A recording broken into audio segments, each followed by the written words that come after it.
मुखमुखतिलाचारं पङ्गुलं भयदेगिरं यत्कृपातमं वन्दे परमानन्दमाधवम् यं ब्रह्मा वदनिन्द्ररुद्रमरुदस्तुनुदिते सवै वेदै सङ्गपदाकरोपनिषदै गायन्ते सामगाय ध्यानावस्थिततद्वतेन मनसा पश्यन्ति योगिनो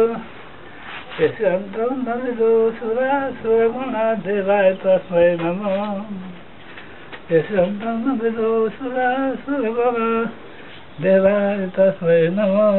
इति ध्यानम् ॐ गुरु सिंहनारायणाय नमः अथ प्रथमोऽध्याय प्रारम्भ ॐ श्री परमात्मने नमः धृतराष्ट्र धर्मक्षेत्रे कुरुक्षेत्रे समवेतायुधुषव मामक पाण्डवासैव किम कुर्वन्तः सञ्जय उवाच साधु पाण्डवानिकं गुरुं दुर्योधनस्तदा आचार्यमुपशं गमे राजा वचनमब्रवीत् पश्यतान् पाण्डुपुत्राणमाचार्येण समम् पुनः द्रुपदपुत्रेण तव सुखेन धीमता अत्र सुरमहेश्वास भीमार्जुन समायुधे युधानविराटस्य द्रुपदस्य महारथ देशकेतुस्य भीमान् काशीराजस्य वीरेण पुरोजित कुन्तीभोजस्य सौरस्य नरपङ्गव रामन्नस्य तिक्रान्त उत्तमौजास्य वीरेण सर्वदुर्दौपदयास सर्व एव महारथा अस्माकं तु शिष्याय कान्यबोधदीर्घोत्तमं नायक मम सैन्यस्य संज्ञातं तान् ब्रवीमि ते भवान् भीष्मस्य कर्णस्य कृपस्य समिकुञ्जय अशस्त्रनादिकर्णस्य समदन्ते तथैव अन्ये च बहुसुरमधुशैत्यग्धजीविता नानाशस्त्राणां सद्युद्धविशारदा अपर्याप्तं तदस्माकं वनं विरक्षितं पर्याप्तं तीर्थेषां वनं विरक्षितम् अयनेषु च सर्वेषु यथा भागमवस्थितौ विष्णुमेव विरक्षन्तु भवन्तं सर्व एव ये तस्य सञ्जयनं हर्षं कुरु वृद्धपितामह सिंहनादं पिता दोषै शङ्खं धनुषं ततः शङ्कासविरिष्ट फणबाणः खगोमुखा सहसैवान्यन्यन्तशस्त्रदस्सु मुदो भवत् ततः श्रीधरहरिते महर्षिशं धनेक्षितौ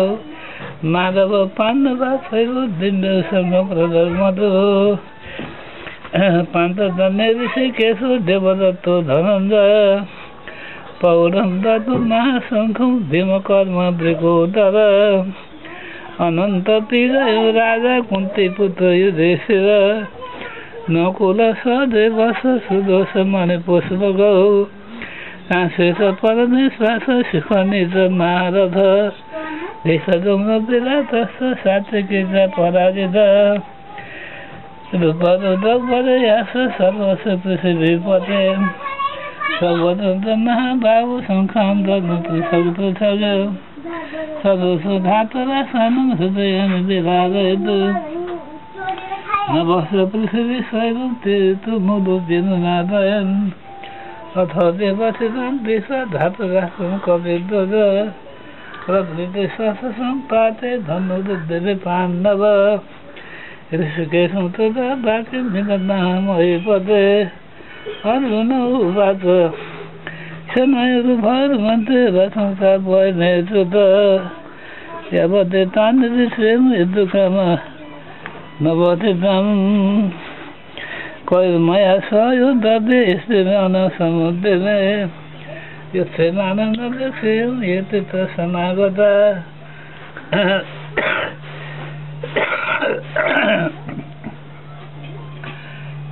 धातराक्षसे दुर्बुद्धे ऋषभ सञ्जय उवाच युगमुतारि श्रीकेशो गुडाकेशेन भारत सेनयोरुभयमध्ये स्थापयिता रथोत्तमम् भीष्म प्रमुख सदृशं धुमयुषितं उवाच पार्थ पश्यतान् समवेतान् कुरु निद्रीं तत्र पश्यन्धिरान् पार्थ पितॄनथ पितामहान्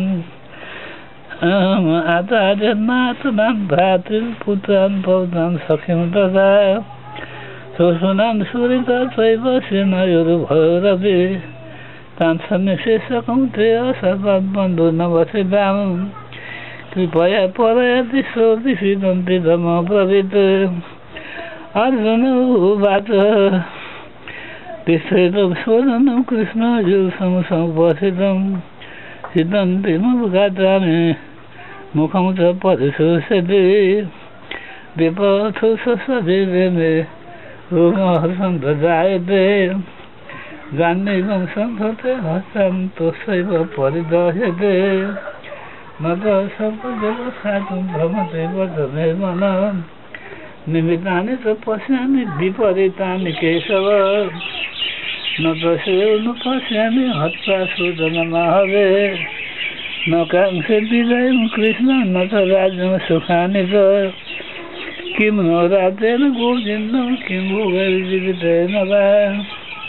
येषामर्थे काङ्क्षे तन्नो राज्यं भोगा सुखानि च तैमे पश्यतां युद्धे प्राणं तीर्थधनानि च आचार्य पितर पुत्रस्तथैव पितामहः मातुला शुश्रूषा पौत्र स्याला सम्बन्धेन तथा यदान्यहन्तरिक्षामि गन्तव्यमधुसूदनम् अपि तैलोके राजसे हेतु किन्नु मयि कृते निहते धातुरासुन क्रियाप्रीति साधनार्जन पापमेव सवे दर्शन हत्वैतान तदायन तस्मात् नाराभय हन्तुं धातुरासं स्वबान्धवान् सुजनभि कथमत्र सुखितं श्याम माधव यद्यपि ते न पश्यन्ति लोकपहतु चेतस कुलक्षय कृतं दोषं मित्रद्वये च पादकं कथं न ज्ञेयमस्माभिः पापरस्मानि वर्धितम्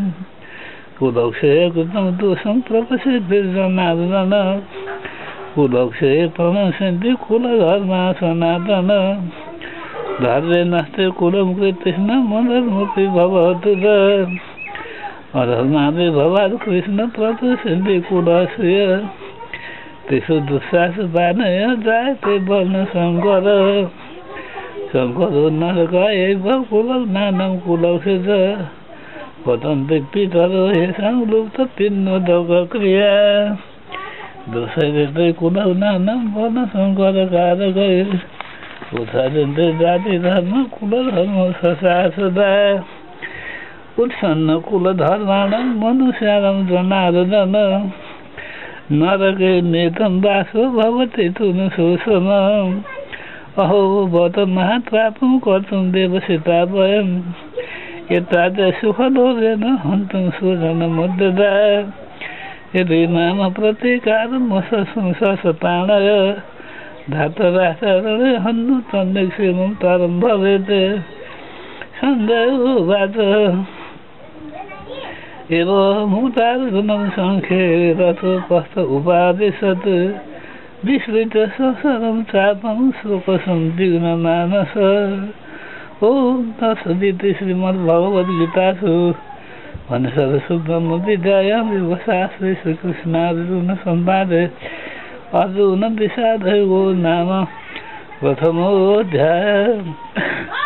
नारायणं श्रीकृष्णार्पणमस्तु श्रीपरमात्मने नमः सञ्जय उवाच तथा कृपया दिशमसु पूर्णं कुदर्शनं विषिदन्तमिदं